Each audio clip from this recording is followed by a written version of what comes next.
ಹೂವಿನ ಬಟ್ಲಲ್ಲಿ ಕಿತ್ತು ತಂದೆ ನಕ್ಷತ್ರನೆಲ್ಲ, ಕಟ್ಟಿ ಮುಗಿಸೋ ಹೊತ್ತಿಗೆ ಬೆಳಕಾದೋಯ್ತಲ್ಲ, ಎಲ್ಲ ಮಾಯವಾಯ್ತಲ್ಲ. ಆ ಸರ್ವಶಕ್ತಿಯ ಕೃಪೆ ಅನ್ಸುತ್ತೆ ಇನ್ನೇನು ಮುಗೀತು, ನಾವು ಮುಂದೆ ಏನೂ ಮಾಡೋಕ್ಕಾಗಲ್ಲ ಅಂತ ಬೇಜಾರಲ್ಲಿರ್ಬೇಕಾದ್ರೆ ಈ ವ್ಯಕ್ತಿ ಇಷ್ಟು ದಿನ ಅದೆಲ್ಲಿದ್ನೋ ಗೊತ್ತಿಲ್ಲ, ಆದ್ರೆ ಈಗ ಮುಂದೆ ಬಂದಿದ್ದಾನೆ. ಸ್ವತಂತ್ರ ಭಾರತದ ಇತಿಹಾಸದಲ್ಲೇ ಇಂತಹ ಪ್ರಕರಣ ಮತ್ತೊಂದಿರಲಾರದು.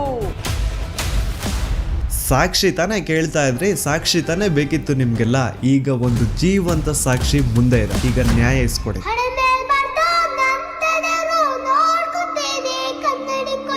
ಅದೇ ಒಂದು ನೇತ್ರಾವತಿ ನದಿ ತೀರದಲ್ಲಿ ಡೈಲಿ ಒಂದು ಹೆಣ ಬೀಳೋದು. ಸೊ ಆ ಒಂದು ಬ್ಲ್ಯಾಕ್ ಕಲರ್ SUV ಕಾರ್ಗೂ ಹಾಗೂ ನೇತ್ರಾವತಿ ನದಿ ದಡದಲ್ಲಿ ಸಿಗುತ್ತಿದ್ದಂತಹ ಹೆಣಗಳಿಗೂ ಏನೋ ಒಂದು ಸಂಬಂಧ ಇದೆ ಅಂತ ಭೀಮಗೆ ಗೊತ್ತಾಗುತ್ತಾ. ಈವನ್ ಸಿಗುವಂತಹ ಡೆಡ್ ಬಾಡೀಸ್ ನ ಸಹವಾಸಕ್ಕೆ ಪೊಲೀಸರು ಹೋಗ್ತಿದ್ದಿಲ್ಲ. ಸೊ ಯಾಕೆ ಅಲ್ಲಿನ ಪೊಲೀಸ್ ಅವ್ರಿಗೆ ಯಾರ್ದು ಅಂತ ಭಯ ಇತ್ತು? ಅವಳು ಬಾಡಿನ ಒಂದು ಕಡೆ ಮಣ್ಣು ಮಾಡು ಅಂಡ್ ಅವಳಿಗೆ ಸಂಬಂಧ ಪಡುವಂತಹ ವಸ್ತುಗಳನ್ನ ಇನ್ನೊಂದು ಕಡೆ ಮಣ್ಣು ಮಾಡು.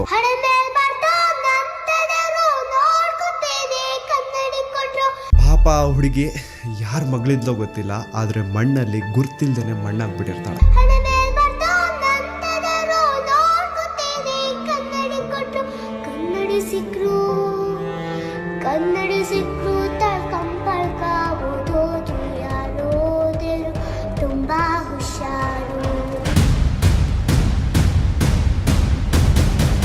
ಅಂಡ್ ಈಗ ಅಸಲಿ ಆಟ ಶುರು. ಆಟ ಅಲ್ಲ, ಶಿವ ತಾಂಡವ ಈ ಸತಿ.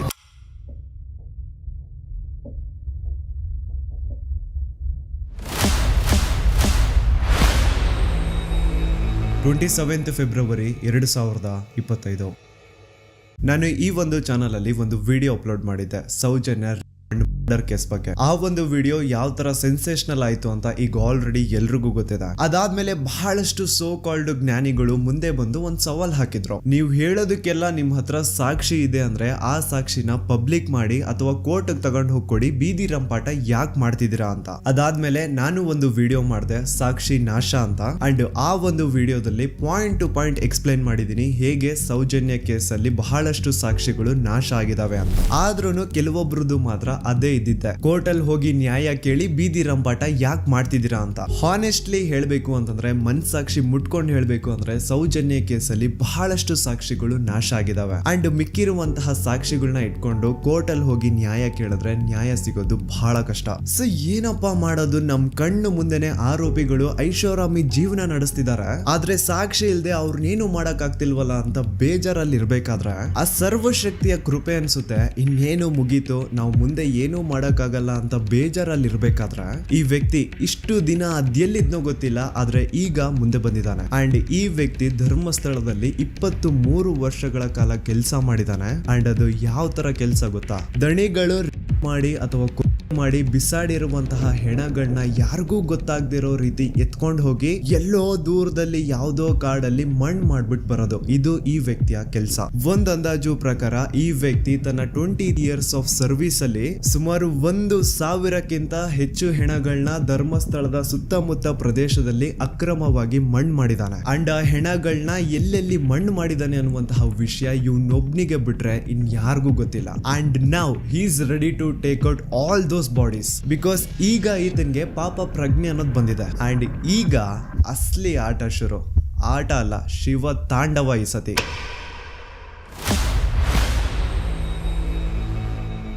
ಇಯರ್ 1995 ಮಂಡ್ಯ ಜಿಲ್ಲೆಯ ಒಂದು ಚಿಕ್ಕ ಹಳ್ಳಿ, ಹೆಸರು ರಾಂಪುರ ಅಂತ. ಈ ಊರಲ್ಲಿ 17 ವರ್ಷದ ಒಬ್ಬ ಹುಡುಗ ಇರ್ತಾನೆ. ಅಂಡ್ ಇವನ್ ಹೆಸರೇ ಭೀಮಾ ಅಂತ. ಒಂದು ದಲಿತ ಕುಟುಂಬಕ್ಕೆ ಬಿಲಾಂಗ್ ಮಾಡುವಂತಹ ಈ ಹುಡುಗನ್ಗೆ ಓದು ಬರಹ ಅನ್ನೋದು ತಲೆಗೆ ಹತ್ತಿರಲ್ಲ. ಸೊ ಇವನು ಸ್ಕೂಲ್ಗೂ ಸಹ ಹೋಗದೆ ಊರಲ್ಲಿ ಖಾಲಿ ಪಿಲಿ ಓಡಾಡ್ಕೊಂಡಿರ್ತಾನೆ. ಭೀಮಾಗೆ ಒಬ್ಬ ಅಣ್ಣ ಇರ್ತಾನೆ. ಅಂಡ್ ಅವನು ಧರ್ಮಸ್ಥಳದಲ್ಲಿ ಇರುವಂತಹ ಶ್ರೀ ಮಂಜುನಾಥ ಸ್ವಾಮಿ ದೇವಸ್ಥಾನದಲ್ಲಿ ಈಗ ಆಲ್ರೆಡಿ ಕೆಲಸ ಮಾಡ್ತಾ ಇರ್ತಾನೆ. ಈ ಕಡೆ ಊರಲ್ಲಿ ಭೀಮಾ ಸ್ಕೂಲ್ಗೂ ಸಹ ಹೋಗದೆ ಎಲ್ಲೂ ಕೆಲ್ಸಕ್ಕೆ ಸಹ ಹೋಗದೆ ಸುಮ್ನೆ ಊರಲ್ಲಿ ಖಾಲಿ ಪಿಲಿ ಓಡಾಡ್ತಾ ಇರೋದನ್ನ ನೋಡಕ್ಕಾಗ್ದೆ ಭೀಮ ಅವ್ರ ಅಣ್ಣ ಭೀಮನ ತನ್ನ ಜೊತೆಗೆ ಧರ್ಮಸ್ಥಳ ಕರ್ಕೊಂಡ್ ಬಂದು ಅದೇ ಶ್ರೀ ಮಂಜುನಾಥ ಸ್ವಾಮಿ ದೇವಸ್ಥಾನದಲ್ಲಿ ಕೆಲ್ಸಕ್ಕೆ ಸೇರಿಸ್ತಾನೆ. ತನ್ನ ಅಣ್ಣನ ಸಹಾಯದಿಂದ ಧರ್ಮಸ್ಥಳಕ್ಕೆ ಬಂದಂತಹ ಭೀಮಗೆ ಅಲ್ಲೇ ಇರುವಂತಹ ಶ್ರೀ ಮಂಜುನಾಥ ಸ್ವಾಮಿ ದೇವಸ್ಥಾನದಲ್ಲಿ ಕೆಲ್ಸನೂ ಸಹ ಸಿಗುತ್ತೆ. ಕೆಲ್ಸ ಏನಪ್ಪಾ ಅಂತಂದ್ರೆ ನೇತ್ರಾವತಿ ಸ್ನಾನಘಟ್ಟ ಹತ್ರ ಕಸ ಹೊಡೆಯುವಂತಹ ಕೆಲ್ಸ. ಆ ಒಂದು ನೇತ್ರಾವತಿ ಸ್ನಾನಘಟ್ಟ ಆ ರೀಜನ್ ಏನಿತ್ತು ಅದನ್ನ ನೀಟಾಗಿ ಇಟ್ಕೊಳ್ಳೋದು ಇವನ್ ಡ್ಯೂಟಿ. ಇವನ್ಗೆ 25 ರೂಪಾಯಿ ಸ್ಟಾರ್ಟಿಂಗ್ ಸಂಬಳ ಇರುತ್ತೆ ಅಂಡ್ ಇರೋದಕ್ಕೆ ಅಂತ ಮಾಹಿತಿ ಕಚೇರಿ ಮೇಲೆ ಒಂದು ರೂಮ್ ನು ಸಹ ಕೊಟ್ಟಿರ್ತಾರೆ. ಇನಿಷಿಯಲ್ ಡೇಸ್ ಅಲ್ಲಿ ಎಲ್ಲಾನು ತುಂಬಾ ಚೆನ್ನಾಗಿರುತ್ತೆ. ಇವನ್ ತನ್ನ ಪಾಡಿಗೆ ತಾನು ಕೆಲಸ ಮಾಡ್ಕೊಂಡು ಜನ ಸೇವೆ ಮಾಡ್ಕೊಂಡು ಕಸ ಗುಡಿಸ್ಕೊಂಡು ಆರಾಮಾಗಿರ್ತಾನೆ. ಅಂಡ್ ತಿಂಗಳು ಕೊನೆ ಬಂತು ಅಂದ್ರೆ ವೀರೇಂದ್ರ ಜೈನ್ ಅವ್ರ ಹತ್ರ ಹೋಗಿ ಸ್ಯಾಲ್ರಿನು ಇಸ್ಕೊಳ್ತಾ ಇರ್ತಾನೆ. ಮಂತ್ ಎಂಡ್ ಅಲ್ಲಿ ವೀರೇಂದ್ರ ಜೈನ್ ಎಲ್ಲಾರ್ಗು ಸ್ಯಾಲರೀಸ್ ಕೊಡ್ತಾ ಇದ್ದಿದ್ದು. ಅಂಡ್ ಭೀಮಾ ಅಂತಹ ಯಾರಾದ್ರೂ ದಲಿತ ಸಮುದಾಯಕ್ಕೆ ಬಿಲಾಂಗ್ ಮಾಡುವಂತವರು ದುಡ್ಡು ಇಸ್ಕೊಳಕ್ ಬಂದ್ರೆ ಆಯಪ್ಪ ವೀರೇಂದ್ರ ಜೈನ್ ಏನ್ ಮಾಡೋನು ಅಂದ್ರೆ ನೀಟಾಗಿ ದುಡ್ಡನ್ನ ಕೈ ಕೊಡೋ ಬದಲು ಹಿಂಗೆ ಬುಟ್ಟಿ ಒಳಗಡೆಯಿಂದ ಹಣ ಎತ್ಕೊಂಡು ಅವ್ರ ಕಡೆ ಬಿಸಾಡೋರಂತ. ಚಿಕ್ಕ ವಯಸ್ಸಿಂದನೂ ಜಾತಿ ಭೇದ ಭಾವ ನೋಡ್ಕೊಂಡು ಬೆಳೆದಿರುವಂತಹ ಭೀಮಾಗೆ ಇದೇನು ಹೊಸ ವಿಷಯ ಇರಲಿಲ್ಲ. ಸೊ ಇವನು ಸ್ಯಾಲ್ರಿ ಇಸ್ಕೊಂಡು ಅದೇ ಒಂದು 25 ರೂಪಾಯಿಲಿ ತನ್ನ ಆರಾಮ್ ಜೀವನನ ನಡೆಸ್ತಾ ಇದ್ದ. ಆದ್ರೆ slowly he started to notice something mysterious. ತಾನೇನು ನೇತ್ರಾವತಿ ಸ್ನಾನ ಘಟ್ಟದಲ್ಲಿ ಕಸ ಗುಡಿಸುವಂತಹ ಕೆಲಸ ಮಾಡ್ತಾ ಇದ್ನೋ ಅದೇ ಒಂದು ನೇತ್ರಾವತಿ ನದಿ ತೀರದಲ್ಲಿ ಡೈಲಿ ಒಂದು ಹೆಣ ಬೀಳೋದು. ನೋಡೋರ್ಗ್ ಹೇಗ್ ಅನ್ಸೋದು ಅಂದ್ರೆ ಯಾರೋ ಪಾಪ ನೀರಿಗೆ ಬಿದ್ದು ಸತ್ ಹೋಗಿರ್ಬೇಕು ಅಂತ ಜನ ಅನ್ಕೊಳ್ಳೋರು. ಆದ್ರೆ ನೀರಲ್ಲಿ ಬಿದ್ದು ಸತ್ತಂತವರ ಮೃತದೇಹ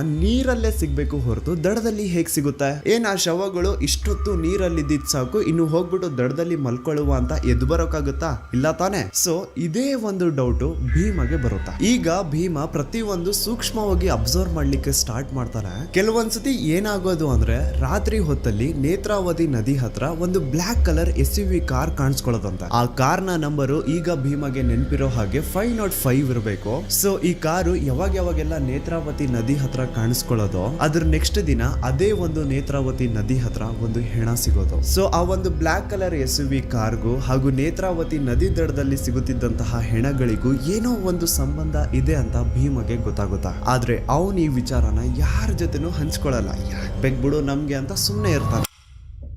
ದೆನ್ ಬರ್ತಾ ಭೀಮ ಕೆಲ್ಸಕ್ಕೆ ಸೇರ್ಕೊಂಡಿದ್ದು 2-3 ವರ್ಷ ಆದ್ಮೇಲೆ ಭೀಮನ ಸೂಪರ್ವೈಸರ್ ರಾಜೇಂದ್ರ ದಾಸ್ ಭೀಮನ ಕರೆಸಿ ಒಂದು ಅಪರಿಚಿತ ಮಹಿಳೆಯ ಹೆಣ ಸಿಕ್ಕಿದೆ, ಅದನ್ನ ಯಾರಿಗೂ ಗೊತ್ತಾಗ್ದಿರೋ ರೀತಿ ಎಲ್ಲಾದ್ರೂ ದೂರದಲ್ಲಿ ತಗೊಂಡು ಹೋಗಿ ನೀನ್ ಮಣ್ಣು ಮಾಡ್ಬೇಕು. ಇಷ್ಟನೋ ಕಷ್ಟನೋ ಭೀಮ ಈ ಒಂದು ಕೆಲ್ಸನ ಒಪ್ಕೊಳ್ಳೇಬೇಕಿತ್ತು. ಇಲ್ಲ ಅನ್ನೋ ಆಗಿರ್ಲಿಲ್ಲ. ಏನೋ ಇದೊಂದ್ಸತಿ ಈ ಕೆಲ್ಸ ಮಾಡು ಅಂತವ್ರೆ ಬಿಡು ಮಾಡ್ಕೊಡುವ ಅಂತ ಭೀಮ ಆ ಕೆಲ್ಸನ ಮಾಡ್ಕೊಡ್ತಾನೆ. ಆದ್ರೆ ಮುಂದೆ ಹೋಗಿ ಅಪರಿಚಿತ ಹೆಣಗಳನ್ನ ಅಕ್ರಮವಾಗಿ ಹೂತ್ ಹಾಕೋದೆ ಭೀಮನ ಕೆಲಸ ಆಗೋಗುತ್ತಾ. ಯಾವ ಒಂದು ಮಾಹಿತಿ ಕಚೇರಿ ಮೇಲೆ ಭೀಮಗೆ ರೂಮ್ ಕೊಟ್ಟಿದ್ರೋ ಅದೇ ಒಂದು ಮಾಹಿತಿ ಕಚೇರಿಯಿಂದ ಭೀಮಗೆ ಡೈಲಿ ಕಾಲ್ ಬರುತ್ತಾ. ಅಂಡ್ ಆ ಕಾಲ್ ಅಲ್ಲಿ ಭೀಮನ ಸೂಪರ್ವೈಸರ್ಸ್ ಇಂತಿಂತ ಕಡೆ ಹೆಣ ಬಿದ್ದಿದೆ ಅಂತ ಹೇಳೋರು. ಅಲ್ಲಿಗೆ ಭೀಮ ಹೋಗಿ ಆ ಹೆಣನ ಎತ್ಕೊಂಡು ಯಾರಿಗೂ ಗೊತ್ತಾಗದೇ ಇರೋ ರೀತಿ ಕದ್ದು ಮುಚ್ಚಿ ಎಲ್ಲಾದ್ರೂ ದೂರದ ಪ್ರದೇಶದಲ್ಲಿ ಅದನ್ನ ಮಣ್ಣು ಮಾಡ್ಬಿಟ್ಟು ಬರೋಣ.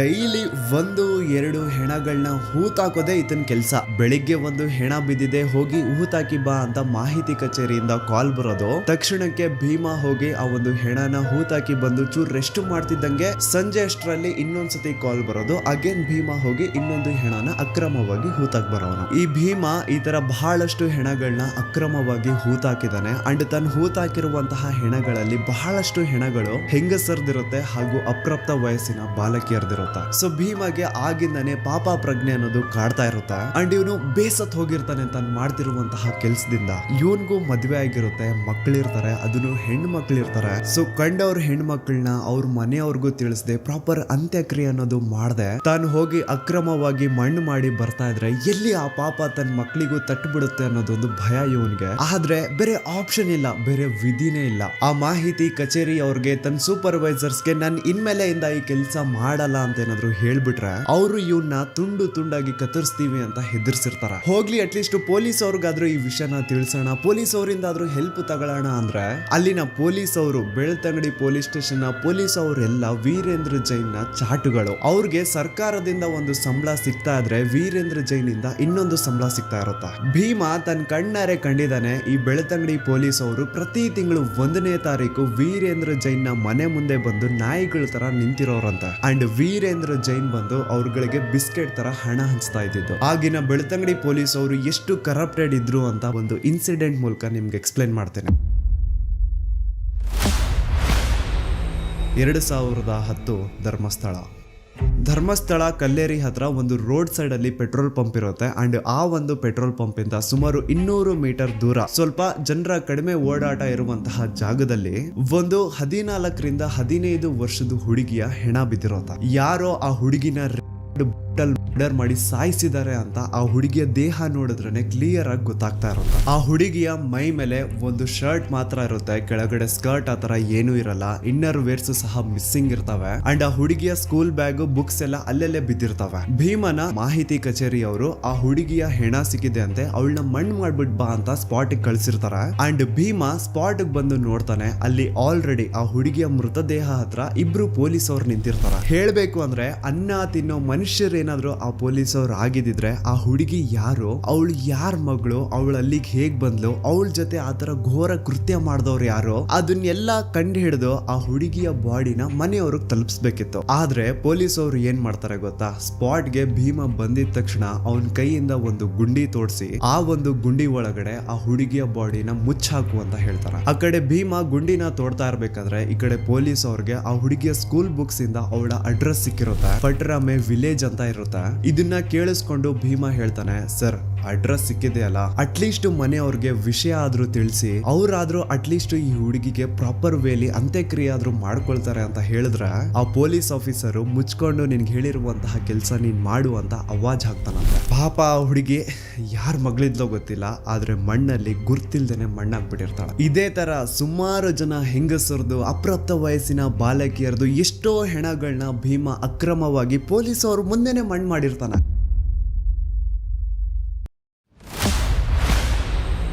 2012 ಧರ್ಮಸ್ಥಳ. ಭೀಮನ ಮಾಹಿತಿ ಕಚೇರಿಯವರು ಕರೆದು ಇಂಥ ಕಾಡಲ್ಲಿ ಒಂದು ಹುಡುಗಿಯ ಹೆಣ ಬಿದ್ದಿದೆ ಅಂತೆ, ಅದನ್ನ ಯಾರಿಗೂ ಗೊತ್ತಾಗ್ದಿರೋ ರೀತಿ ಹೋಗಿ ಮಣ್ಣು ಮಾಡಿ ಬಾ ಅಂತ ಕಳಿಸ್ತಾರೆ. ಮಾಹಿತಿ ಕಚೇರಿಯವರು ಹೇಳಿದಂತಹ ಲೊಕೇಶನ್ಗೆ ಭೀಮ ಬಂದು ನೋಡಿದ್ರೆ ಅಲ್ಲಿ ಆಕ್ಚುಯಲ್ ಆಗಿ ಒಂದು ಹುಡುಗಿಯ ಹೆಣ ಬಿದ್ದಿರುತ್ತೆ. ಸುಮಾರು 20 ವರ್ಷ ವಯಸ್ಸು ಆ ಹುಡುಗಿದಿರುತ್ತೆ ಅಂಡ್ ಆ ಹುಡುಗಿಯ ಮುಖನ ಕಂಪ್ಲೀಟ್ ಆಸಿಡ್ ಇಂದ ಸುಟ್ಬಿಟ್ಟಿರ್ತಾರೆ. ಆದ್ರೆ ಆ ಹುಡುಗಿಯ ಬಟ್ಟೆಗಳಿಂದ ಭೀಮ ಅವಳನ್ನ ಕಂಡುಹಿಡಿತಾನೆ. ಅದೇ ಹುಡುಗಿನ ಈ ಹಿಂದೆ ಭೀಮ ದೇವಸ್ಥಾನದಲ್ಲಿ ನೋಡಿರ್ತಾನೆ ಅಂಡ್ ಆ ಹುಡುಗಿ ಮೈಸೂರಿಂದ ಬಂದಿದ್ಲು ಅಂತಾನು ಭೀಮಗೆ ಚೆನ್ನಾಗಿ ಗೊತ್ತಿರುತ್ತೆ. ಸೊ ನಿನ್ನೆ ದೇವಸ್ಥಾನದಲ್ಲಿ ನೋಡಿದಂತಹ ಅದೇ ಹುಡುಗಿ ಈಗ ಅವನ್ ಮುಂದೆ ಹೆಣ ಆಗಿ ಬಿದ್ದಿರ್ತಾಳೆ. ಅವಳ ದೇಹದ ಮೇಲೆ ಸರಿಯಾದ ಬಟ್ಟೆಗಳಿರಲ್ಲ, ಒಳ ಉಡುಪುಗಳೆಲ್ಲ ಕಾಣೆ ಆಗಿರ್ತವೆ, ಬಾಡಿ ಮೇಲೆಲ್ಲ multiple fractures and clearly body ನೋಡಿ ಗೊತ್ತಾಗ್ತಾ ಇರುತ್ತೆ ಅವಳ ಜೊತೆ ಇದೆ ಅಂತ. ಅಂಡ್ ಅವಳ ದೇಹನ ಒಂದು ನ್ಯೂಸ್ ಪೇಪರ್ ಇಂದ ಕವರ್ ಮಾಡಿರ್ತಾರೆ ಹಾಳಾದವರು. ಭೀಮಗೆ ಮಾಹಿತಿ ಕಚೇರಿಯವರು ಏನ್ ಹೇಳಿರ್ತಾರೆ ಅಂದ್ರೆ ಅವಳ ಬಾಡಿನ ಒಂದು ಕಡೆ ಮಣ್ಣು ಮಾಡು ಅಂಡ್ ಅವಳಿಗೆ ಸಂಬಂಧ ಪಡುವಂತಹ ವಸ್ತುಗಳನ್ನ ಇನ್ನೊಂದು ಕಡೆ ಮಣ್ಣು ಮಾಡು, ಎರಡು ಒಂದೇ ಕಡೆ ಇರಬಾರ್ದು ಅಂತ ಕ್ಲಿಯರ್ ಇನ್ಸ್ಟ್ರಕ್ಷನ್ಸ್ ಕೊಟ್ಟಿರ್ತಾರೆ. ಮಾಹಿತಿ ಕಚೇರಿಯ ತನ್ನ ಸೂಪರ್ವೈಸರ್ಸ್ ಹೇಳ್ದಂಗೆ ಭೀಮ 2 ಗುಂಡಿ ತೋಡಿ 2 ಬೇರೆ ಬೇರೆ ಕಡೆ ಗುಂಡಿ ತೋಡಿ ಒಂದರಲ್ಲಿ ಆ ಹುಡುಗಿಯ ದೇಹನ ಮುಚ್ಚಾಕ್ತಾನೆ, ಇನ್ನೊಂದರಲ್ಲಿ ಅವಳಿಗೆ ಸಂಬಂಧ ಪಡುವಂತಹ ವಸ್ತುಗಳನ್ನ ಮುಚ್ಚಾಕ್ತಾನೆ. ಇದೇ ರೀತಿ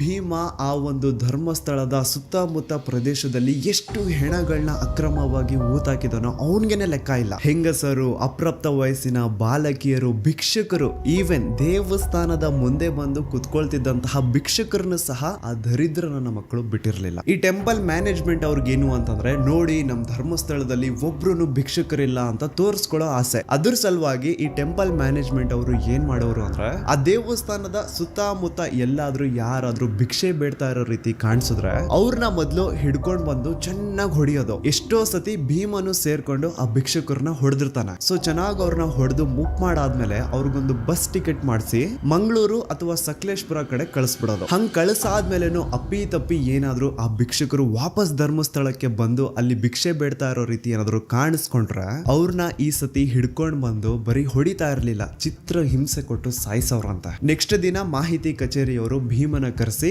ಭೀಮ ಆ ಭಿಕ್ಷುಕರ ಮೃತದೇಹನ ಎತ್ಕೊಂಡೋಗಿ ಎಲ್ಲೋ ದೂರದಲ್ಲಿ ಯಾವ್ದಾದ್ರು ಒಂದು ಕಾಡಲ್ಲಿ ಮಣ್ಣು ಮಾಡ್ಬಿಟ್ಟು ಬರ್ಬೇಕಿತ್ತು. ಈ ತರ ಭೀಮ ಬಹಳಷ್ಟು ಹೆಣಗಳನ್ನ ಎತ್ಕೊಂಡು ಹೋಗಿ ಧರ್ಮಸ್ಥಳದ ಸುತ್ತಮುತ್ತ ಪ್ರದೇಶದಲ್ಲಿ ಅಕ್ರಮವಾಗಿ ಮಣ್ಣು ಮಾಡಿದಾನೆ. ಅಂಡ್ ನಾನು ಆಗ್ಲೇ ಹೇಳ್ದಂಗೆ ಇವನು ಅತಿ ಹೆಚ್ಚಾಗಿ ಮಣ್ಣು ಮಾಡಿರುವಂತಹ ಶವಗಳು ಒಂದು ಹೆಂಗಸರದು, ಇನ್ನೊಂದು ಅಪ್ರಾಪ್ತ ವಯಸ್ಸಿನ ಬಾಲಕಿಯರದು. ಅಂಡ್ ಈ ಮಹಿಳೆಯರದು ಹಾಗೂ ಅಪ್ರಾಪ್ತ ವಯಸ್ಸಿನ ಬಾಲಕಿಯರದು ಶವಗಳು ಭೀಮಗೆ ಧರ್ಮಸ್ಥಳದಲ್ಲಿ ಇರುವಂತಹ ರಜತಾದ್ರಿ ಗೋದಾವರಿ, ಸಾಕೇತ್, ನೇತ್ರಾವತಿ, ಗಂಗೋತ್ರಿ ಅಂಡ್ ನರ್ಮದಾ ಈ ಒಂದು ಹೆಸರಿರುವಂತಹ ಲಾಡ್ಜಸ್ ಅಲ್ಲಿ ಅವುಗಳ ರೂಮ್ಸ್ ಅಲ್ಲಿ ಸಿಗ್ತಾ ಇದ್ದಿದ್ದು. ಅಂಡ್ ಈ ಎಲ್ಲಾ ಲಾಡ್ಜಸ್ ದಣಿಗಳದು. ಅಂಡ್ ಆ ಹೆಣ್ಮಕ್ಳದ್ದು ಏನು ಶವಗಳು ಸಿಗ್ತಾ ಇತ್ತೋ ಅವ್ರ ಮೈ ಮೇಲೆ ಪ್ರಾಪರ್ ಬಟ್ಟೆಗಳು ಇರ್ತಾ ಇರ್ಲಿಲ್ಲ.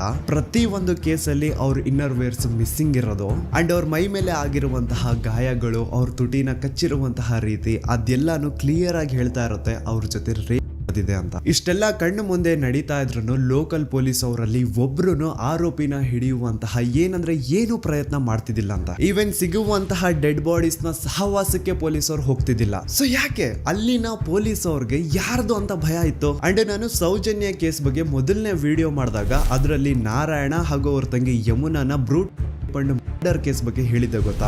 ಆನೆ ಮಾವುತ ನಾರಾಯಣ ಹಾಗೂ ಅವ್ರ ತಂಗಿ ಯಮುನಾ ಬಗ್ಗೆ ಕೇಳಿದಾಗ ಇವ್ರು ಕೆಲವೊಂದು ಹೊಸ ವಿಷಯ ಹೇಳ್ತಾರೆ. ಅದೇನಂತಂದ್ರೆ ನಾರಾಯಣ ಅವರು ಪಾಪ ಶ್ರೀ ಮಂಜುನಾಥ ಸ್ವಾಮಿ ದೇವಸ್ಥಾನದ ಎದುರುಗಡೆ ಇರುವಂತಹ ಅಶ್ವತ್ ಕಟ್ಟೆಗೆ ಡೈಲಿ ನಮಸ್ಕಾರ ಹಾಕ್ಲಿಕ್ಕೆ ಅಂತ ಬರೋರಂತೆ. ಅಂಡ್ ಅವ್ರ ಆತರ ಬಂದಾಗ ಈ ಟೆಂಪಲ್ ಮ್ಯಾನೇಜ್ಮೆಂಟ್ ಅವರು ಭೀಮಾ ಅಂತಹ ಕೆಲ್ಸದವ್ರನ್ನ ಕರೆಸ್ಬಿಟ್ಟು ಅವ್ರ ಕೈಯಲ್ಲಿ ನಾರಾಯಣನ ಚೆನ್ನಾಗಿ ಹೊಡ್ಸವ್ರಂತೆ. ಅಂಡ್ ಇನ್ನು ನಾರಾಯಣ ಅವ್ರ ತಂಗಿ ಯಮುನಾ ಏನಿದ್ರು ಅವ್ರ ಮೇಲೆ ಗಾರ್ಡನ್ ಸೂಪರ್ವೈಸರ್ ರಾಜೇಂದ್ರ ರಾಯ್ ತುಂಬಾ ಕೆಟ್ಟ ದೃಷ್ಟಿ ಇಟ್ಟಿರ್ತಾನಂತೆ. ಪಾಪ ಅಯ್ಯಮ್ಮ ಹೋಗ್ಬೇಕಾದ್ರೆ ಬರ್ಬೇಕಾದ್ರೆ ಅವಳನ್ನ ಚುಡಾಯಿಸೋದು, ಬರ್ತೀಯಾ ಅಂತ ಕೇಳೋದು, ಹಿಂಗೆಲ್ಲ ಕೆಟ್ಟದಾಗಿ ಬಿಹೇವ್ ಮಾಡ್ತಿದ್ನಂತ. ಅಂಡ್ ಇದನ್ನೆಲ್ಲ ತನ್ನ ಕಣ್ಣಾರೆ ಕಂಡಿದ್ದಾನೆ. 21 ಸೆಪ್ಟೆಂಬರ್ 2012 ಅವತ್ತಿನ ದಿನ ಆನೆ ಮಾವುತ ನಾರಾಯಣ ಅವ್ರ ಮನೆಗ್ ನುಗ್ಗಿ ನಾರಾಯಣ ಅವ್ರನ್ನ ಸಾಯಿಸಿ ಅವ್ರ ತಂಗಿ ಯಮುನನ ರೇಪ್ ಅಂಡ್ ಮರ್ಡರ್ ಮಾಡಿದ್ದು ಇದೇ ರಾಜೇಂದ್ರ ರೈ ಅಂತ. ಅಂಡ್ ಇವನ್ನ ಅಲ್ಲಿ ಕಳಿಸಿದ್ದು ಚಿಕ್ಕ ದಣಿಗಳು ಹರ್ಷೇಂದ್ರ ಕುಮಾರ್. ಆನೆ ಮಾವುತನ ಸಾಯಿಸಿ ಆ ಜಾಗದ ಆಸ್ತಿ ಪತ್ರಗಳನ್ನ ಎತ್ಕೊಂಡ್ ಬಾ ಅಂತ ಈ ರಾಜೇಂದ್ರ ರೈನ ಅಂಡ್ ಅವ್ನ ಇಡೀ ಗ್ಯಾಂಗ್ ನ ಈ ಹರ್ಷೇಂದ್ರ ಕುಮಾರ್ ಕಳಿಸಿದ್ನಂತ.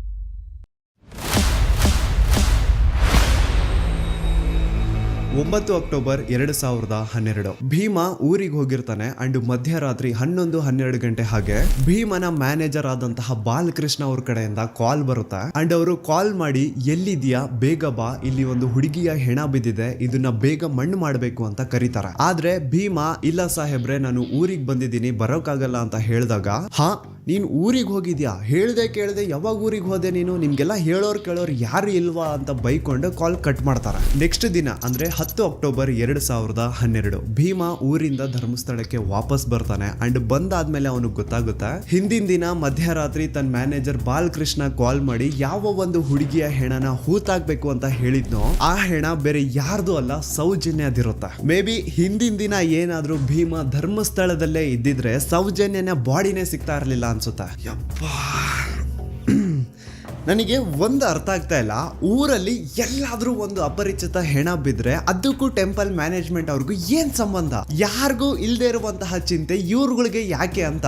ಒಂದು ಅಪರಿಚಿತ ಹೆಣ ಅಂದ್ಮೇಲೆ ಅದು ಪೊಲೀಸ್ ಅವ್ರ ಜವಾಬ್ದಾರಿ, ಮುಂದೆ ಏನ್ ಮಾಡ್ಬೇಕು ಅನ್ನೋದು ಅವ್ರಗಳ ತಲೆನೋವು. ಸೊ ಎಲ್ಲೋ ಸಂಬಂಧನೇ ಇಲ್ಲದೆ ಬಿದ್ದಿರುವಂತಹ ಹೆಣಗಳಿಗೂ ದಣಿಗಳಿಗೂ ಟೆಂಪಲ್ ಮ್ಯಾನೇಜ್ಮೆಂಟ್ ಅವ್ರಿಗೂ ಏನ್ ಸಂಬಂಧ?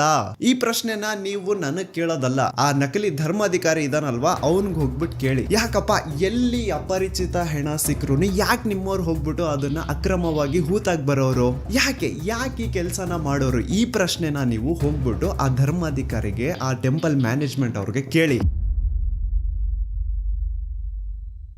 ನಿಮ್ಗೆ ಸೌಜನ್ಯ ಪ್ರಕರಣದ ಪ್ರಮುಖ ಸಾಕ್ಷಿ ರವಿ ಪೂಜಾರಿ ಬಗ್ಗೆ ಲಾಸ್ಟ್ ವಿಡಿಯೋದಲ್ಲಿ ಹೇಳಿದ್ದೆ. ಸೊ ಸತ್ತಿರುವಂತಹ ಆ ರವಿ ಪೂಜಾರಿನ ಬೆಸ್ಟ್ ಫ್ರೆಂಡೇ ಈ ಭೀಮಾ. ಸೌಜನ್ಯ ಕೇಸು ಹೊರಗೆ ಬಂದ್ಮೇಲೆ ಆ ರವಿ ಪೂಜಾರಿ ಪಾಪ ಫುಲ್ಲು ಟೆನ್ಷನ್ ಅಲ್ಲಿ ಕುಡ್ಕೊಂಡು ಊಟ ನಿದ್ದೆ ಇಲ್ಲದೆ ಓಡಾಡ್ತಾ ಇರ್ತಾನಂತೆ. ಸೊ ತನ್ನ ಬೆಸ್ಟ್ ಫ್ರೆಂಡ್ ನ ಆ ಒಂದು ಪರಿಸ್ಥಿತಿನ ನೋಡಕ್ಕಾಗದೆ ಭೀಮಾ ಹೋಗ್ಬಿಟ್ಟು ರವಿ ಪೂಜಾರಿ ಹತ್ರ ಮಾತಾಡ್ತಾನೆ. ಯಾಕೆ ಮಗ ನೀನು ತುಂಬಾ ಟೆನ್ಷನ್ ಅಲ್ಲಿ ಕಾಣಿಸ್ತಾ ಇದೆಯಾ, ಕುಡ್ಕೊಂಡು ಓಡಾಡ್ತಿದ್ಯಾ, ಮನೆಯವ್ರಿಗೆಲ್ಲ ತುಂಬಾ ದುಡ್ಡು ಕಳಿಸಿದ್ಯಾ ಅಂತ, ಇಲ್ಲಿ ಬೇರೆ ಯಾರ್ಯಾರಿಗೋ ಸಾಲಗಳು ಕೊಡ್ತಿದ್ಯಾ, ಏನ್ ಕತೆ ಅರ್ಥ ಆಗ್ತಿಲ್ವಲ್ಲ, ಇಷ್ಟೊಂದು ದುಡ್ಡು ನಿನ್ನ ಹತ್ರ ಎಲ್ಲಿಂದ ಬಂತು ಅಂತ ಭೀಮಾ ಒತ್ತಿ ರವಿ ಪೂಜಾರಿ ಹತ್ರ ಕೇಳಿದಾಗ ಆಗ ಕೊನೆಗೆ ರವಿ ಪೂಜಾರಿ ಬಾಯ್ ಬಿಡ್ತಾನೆ. ಅಂಡ್ ರವಿ ಪೂಜಾರಿ ಭೀಮನ ಮುಂದೆ ಏನ್ ಹೇಳ್ತಾನೆ ಅಂದ್ರೆ, ಮೊನ್ನೆ ಸೌಜನ್ಯ ಅಂತ ಒಂದು ಹುಡುಗಿಯ ಹೆಣ ಸಿಕ್ತಲ್ವಾ, ನಿನಗ್ ಗೊತ್ತಾ ಆ ಹುಡುಗಿ ಜೊತೆ ಹಂಗ್ ಮಾಡಿರೋದು ಯಾರು ಅಂತ?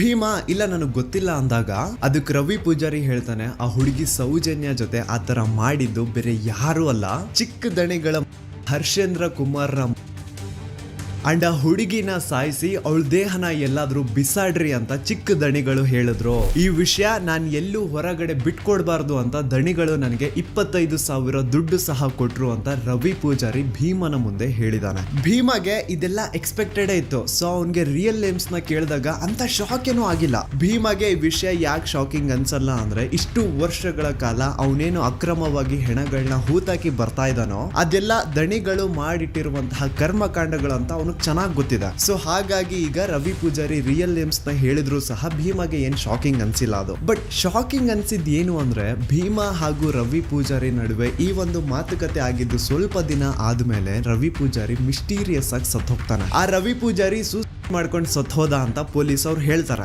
ಆದ್ರೆ ರವಿ ಪೂಜಾರಿ ನಿಜವಾಗ್ಲೂ ಹೇಗ್ ಸತ್ತೋದ, ಅವನ್ನ ಯಾರು ಸಾಯಿಸಿದ್ರು, ಅವನ್ನ ಯಾಕೆ ಸಾಯಿಸಿದ್ರು, ಇದೆಲ್ಲ ವಿಷಯ ಭೀಮಗೆ ಚೆನ್ನಾಗಿ ಗೊತ್ತಿದೆ. ಸೊ ರವಿ ಪೂಜಾರಿನ ನಿಗೂಢ ಸಾವು ಆದ್ಮೇಲೆ ಭೀಮಗೆ ಒಂಥರ ಮನ್ಸಲ್ಲೇ ಭಯ ಸ್ಟಾರ್ಟ್. ಒಬ್ಬ ರೂಮ್ ಬಾಯ್ ಆಗಿ ಇಷ್ಟು ನಿಯತ್ತಾಗಿ ಅಷ್ಟು ವರ್ಷಗಳ ಕಾಲ ಕೆಲಸ ಮಾಡ್ಕೊಂಡು ಬಂದಂತಹ ಆ ರವಿ ಪೂಜಾರಿನೇ ಇವರು ಉಳಿಸಿಲ್ಲ. ಇನ್ನು ನನ್ನ ಬಿಡ್ತಾರ, ನಾನ್ ಬೇರೆ ಇವ್ರು ಮಾಡಿರುವಂತಹ ಕೊಲೆಗಳನ್ನೆಲ್ಲ ಎತ್ಕೊಂಡು ಹೋಗಿ ಮಣ್ಣು ಮಾಡಿ ಬಂದವನು, ನಾನ್ ಎಲ್ಲಾದ್ರೂ ಇನ್ ಫ್ಯೂಚರ್ ಯಾರ ಮುಂದೆ ಆದ್ರೂ ಬಾಯಿ ಬಿಟ್ಬಿಡ್ತೀನೇನೋ ಅಂತ ನನ್ನ ಇವತ್ತಿಲ್ಲ ನಾಳೆ ಮುಗಿಸ್ತಾರೆ. ಈ ತರ ಒಂದು ಭಯ ಭೀಮನ ಮನ್ಸಲ್ಲಿ ಸ್ಟಾರ್ಟ್ ಆಗಿ ಭೀಮ ತನ್ನ ಇಡೀ ಕುಟುಂಬನ ಕರ್ಕೊಂಡು ಹಿಂದೆ ಒಂದೂ ಸುಳಿವು ಬಿಡದೆ ಬೇರೆ ರಾಜ್ಯಕ್ಕೆ ಓಡಿ ಹೋಗ್ತಾನೆ. ಈಗ ಸೌಜನ್ಯ ಪ್ರಕರಣದಲ್ಲಿ ಆಗ್ತಿರುವಂತಹ ಬೆಳವಣಿಗೆಗಳು ನೋಡಿ ಮಹೇಶ್ ಶೆಟ್ಟಿ, ತಿಮ್ರೋಡಿ ಅವರು, Girish sir, Jayant sir and ಊರಿನ ಜನ ಎಲ್ಲ ದಣಿಗಳ ವಿರುದ್ಧ ನಿಂತಿರೋದು ನೋಡಿ ಈಗ ಈ ಭೀಮಗೆ ಧೈರ್ಯ ಬಂದು ಇವನು ಸಾಕ್ಷಿ ಹೇಳಲಿಕ್ಕೆ ಮುಂದೆ ಬಂದಿದ್ದಾನೆ. But he and his family needs safety and security. ಸಾಕ್ಷಿ ಸಂರಕ್ಷಣಾ ಕಾಯ್ದೆ ಅಡಿಯಲ್ಲಿ ಈತನ್ಗೇನಾದ್ರೂ ಸಂರಕ್ಷಣೆ ಸಿಕ್ಕರೆ ಈತ ಪ್ರತಿ ಒಂದು ವಿಷಯನ ಕೋರ್ಟ್ ಮುಂದೆ ಹೇಳಲಿಕ್ಕೆ ರೆಡಿ ಇದ್ದಾನೆ. ರೀಸೆಂಟ್ಲಿ ಭೀಮ ಯಾರಿಗೂ ಗೊತ್ತಾಗದಿರೋ ರೀತಿ ಧರ್ಮಸ್ಥಳ ಗ್ರಾಮಕ್ಕೆ ವಾಪಸ್ ಹೋಗಿ ಕೊನೆಯದಾಗಿ ಅಕ್ರಮವಾಗಿ ಮಣ್ಣು ಮಾಡಿ ಮುಚ್ಚಾಕಿರುವಂತಹ ದೇಹನ ಹೊರಗೆ ತೆಗೆದು ಆ ಒಂದು ಅಸ್ಥಿ ಪಂಜರಗಳನ್ನ ತಂದು ತನ್ನ ಜೊತೆಗೆ ಇಟ್ಕೊಂಡಿದ್ದಾನೆ. ಅಂಡ್ ಈಗ ಆ ಒಂದು ಅಸ್ಥಿ ಪಂಜರನ ಪೊಲೀಸ್ ಸ್ಟೇಷನ್ಗೆ ಸಬ್ಮಿಟ್ ಮಾಡಿ ತಾನು ಕೂಡ ಸರೆಂಡರ್ ಆಗಿರ್ತಾನೆ. ಅಂಡ್ ಈ ವ್ಯಕ್ತಿಗೆ ಈಗೇನಾದ್ರೂ ಸಾಕ್ಷಿ ಸಂರಕ್ಷಣಾ ಕಾಯ್ದೆ ಅಡಿಯಲ್ಲಿ ಸಂರಕ್ಷಣೆ ಸಿಕ್ಕರೆ ಆ 23 ವರ್ಷಗಳ ಕಾಲ ತಾನೇನು ಧರ್ಮಸ್ಥಳದ ಸುತ್ತಮುತ್ತ ಪ್ರದೇಶದಲ್ಲಿ ಅಕ್ರಮವಾಗಿ ಹೂತಾಕಿರುವಂತಹ ಹೆಣಗಳಿದಾವೋ ಅದನ್ನೆಲ್ಲ ಹೊರಗೆ ತೆಗೆಯೋದಕ್ಕೆ ರೆಡಿ ಇದ್ದಾನೆ. ಇನ್ ಕೇಸ್ ಹೀಗೆ ಆಯ್ತು ಅನ್ಕೊಳ್ಳಿ, ರಾಶಿ ಅಸ್ಥಿ ಪಂಜರಗಳು ಹೊರಗೆ ಬೀಳ್ತಾವೆ. ಈಗ ಇಷ್ಟೆಲ್ಲ ಸತ್ಯ ಗೊತ್ತಾದ್ಮೇಲೂ ನೀವಿನ್ನೂ ಆ ನಕಲಿ ದೇವಮಾನವ ವೀರೇಂದ್ರ ಜೈನ್ ಅವ್ರ ತಮ್ಮ ಹರ್ಷೇಂದ್ರ ಜೈನ್ ಅಂಡ್ ಅವ್ರ ಇಡೀ ಕುಟುಂಬನ ಸಪೋರ್ಟ್ ಮಾಡ್ತೀರಾ ಅಂತಂದ್ರೆ ನಾಚಿಕೆ ಆಗ್ಬೇಕು ನಿಮ್ಗಳ ಜನ್ಮಕ್ಕೆ. ಸಾಕ್ಷಿ ತಾನೇ ಕೇಳ್ತಾ ಇದ್ರಿ, ಸಾಕ್ಷಿ ತಾನೇ ಬೇಕಿತ್ತು ನಿಮ್ಗೆಲ್ಲ. ಈಗ ಒಂದು ಜೀವಂತ ಸಾಕ್ಷಿ ಮುಂದೆ ಇದೆ, ಈಗ ನ್ಯಾಯ ಇಸ್ಕೊಡಿ. ಹೆಚ್ಚು ಕಡಿಮೆ 1,000 ಜನ ದಿಕ್ಕಿಲ್ಲ ದೆಸ ಇಲ್ಲ, ಅವ್ರ ಮನೆಯವ್ರಿಗೆ ಅವ್ರು ಸತ್ತಿದ್ದಾರೆ ಅನ್ನುವಂತಹ ವಿಷಯನೂ ಗೊತ್ತಿಲ್ಲ, ಹಂಗ ಮಾಡಿ ಅವ್ರನ್ನ ಮುಚ್ಚಾಕಿದಾರೆ. ಇಷ್ಟು ಕೇಳಿದ್ಮೇಲೆ ನಿಮ್ ರಕ್ತ ಕುದಿತಿಲ್ಲ ಅಂತಂದ್ರೆ ಏನ್ ಹೇಳ್ಬೇಕಿನ್ನ. ನಮ್ ದೂತ ಸಭೆಯ ಪ್ರಜೆಗಳಿಗೆ ಅಂಡ್ ಯಾರೆಲ್ಲ ಕರ್ನಾಟಕದ ಮೂಲೆಯಿಂದ ಈ ಒಂದು ವಿಡಿಯೋನ ನೋಡ್ತಾ ಇದ್ರು ನಿಮ್ಮಲ್ಲೆಲ್ಲ ಕೇಳ್ಕೊತಾ ಇದೀನಿ, ನೀವು ಜಸ್ಟ್ ವಾಟ್ಸಪ್ ಸ್ಟೇಟಸ್ ಹಾಕಿದ್ರೆ, ಇನ್ಸ್ಟಾದಲ್ಲಿ ಸ್ಟೋರಿ ಹಾಕಿದ್ರೆ ಸಾಲಲ್ಲ. ಈ ಸತಿ ಬೀದಿಗಿಳಿದು ಪ್ರತಿಭಟನೆ ಮಾಡ್ಲೇಬೇಕು. ಈ ಅನ್ಯಾಯದ ವಿರುದ್ಧ ಪ್ರತಿ ಒಬ್ರು ಧ್ವನಿ ಎತ್ತಬೇಕು. ಅಂಡ್ ಈ ಸತಿ ಯಾವನಾದ್ರೂ ಕಚಡ ನನ್ನ ಮಗ ಮಧ್ಯದಲ್ಲಿ ಬಂದು ಹಿಂದೂ ಮುಸ್ಲಿಂ ಅಂತ ಕಡ್ಡಿ ಏನಾದ್ರೂ ಅಲ್ಲಾಡಿಸಿದ್ರೆ ಆ ನನ್ನ ಮಗನ್ನ ಚಪ್ಲಿಲ್ ಹೊಡಿರಿ. ಇಲ್ಲಿ ಸ್ಕ್ರೀನ್ ಮೇಲೆ ಏನ್ QR ಕೋಡ್ ಕಾಣಿಸ್ತಾ ಇದೆಯೋ ಇದನ್ನ ಸ್ಕ್ಯಾನ್ ಮಾಡಿ ಅಥವಾ ಡಿಸ್ಕ್ರಿಪ್ಷನ್ ಬಾಕ್ಸ್ ಅಲ್ಲಿ ನಾನೊಂದು ಲಿಂಕ್ ಕೊಟ್ಟಿರ್ತೀನಿ, ಆ ಒಂದು ಲಿಂಕ್ ಮೇಲೆ ಕ್ಲಿಕ್ ಮಾಡಿ ನಿಮ್ ಮುಂದೆ ಒಂದು ಫಾರ್ಮ್ ಓಪನ್ ಆಗುತ್ತಾ. ನೀವು ನಿಜವಾಗ್ಲೂ ಧರ್ಮಸ್ಥಳದಲ್ಲಿ ಆಗಿರುವಂತಹ ಅನ್ಯಾಯದ ವಿರುದ್ಧ ಜಸ್ಟಿಸ್ ನ ಡಿಮ್ಯಾಂಡ್ ಮಾಡ್ತಿದ್ದೀರಾ ಅಂತಂದ್ರೆ ಪ್ಲೀಸ್ ಆ ಒಂದು ಫಾರ್ಮ್ ನ ಫಿಲ್ ಮಾಡಿ. ಅಂಡ್ ಕೇವಲ ನೀವು ಒಂದೇ ಆ ಫಾರ್ಮ್ ನ ಫಿಲ್ ಮಾಡೋದಲ್ಲ, ನಿಮ್ಮವರಿಂದನೂ ಆ ಫಾರ್ಮ್ ನ ಫಿಲ್ ಅಪ್ ಮಾಡಿಸಿ. It will be really helpful for us in legal battle. And ಇನ್ನೊಂದು ವಿಷಯ, ಈ ಒಂದು ವಿಡಿಯೋ ಕಂಪ್ಲೀಟ್ ಕಾಪಿರೈಟ್ ಫ್ರೀ ಇದೆ. ಇನ್ ಕೇಸ್ ಏನಾದ್ರೂ ಈ ವಿಡಿಯೋ ನನ್ನ ಚಾನಲ್ ಇಂದ ಡಿಲೀಟ್ ಅಥವಾ ಬ್ಲಾಕ್ ಆಯ್ತು ಅಂದ್ರೆ ನೀವು ಯಾರು ಬೇಕಿದ್ರು ನಿಮ್ ಚಾನಲ್ ಅಲ್ಲಿ ಈ ಒಂದು ವಿಡಿಯೋನ ಅಪ್ಲೋಡ್ ಮಾಡ್ಕೋಬಹುದು. ಇನ್ ಕೇಸ್ ಈ ವಿಡಿಯೋ ನನ್ನ ಚಾನಲ್ ಇಂದ ಡಿಲೀಟ್ ಆಯ್ತು ಅಂದ್ರೆ. ಸೊ ಈ ಸತಿ it's A final war and ಈ ಸತಿ ನಿಮ್ ಎಲ್ರದ್ದು ಸಪೋರ್ಟ್ ಸೌಜನ್ಯ ಪರ ಹೋರಾಟಗಾರರಿಗೆ ಇರುತ್ತೆ ಅಂತ ಭಾವಿಸ್ತಾ ನಾನು ನಿಮ್ಮ ದೂತ ಸಮೀರ್ MD ಮತ್ತೆ ಸಿಗ್ತೀನಿ ನೆಕ್ಸ್ಟ್ ವಿಡಿಯೋದಲ್ಲಿ.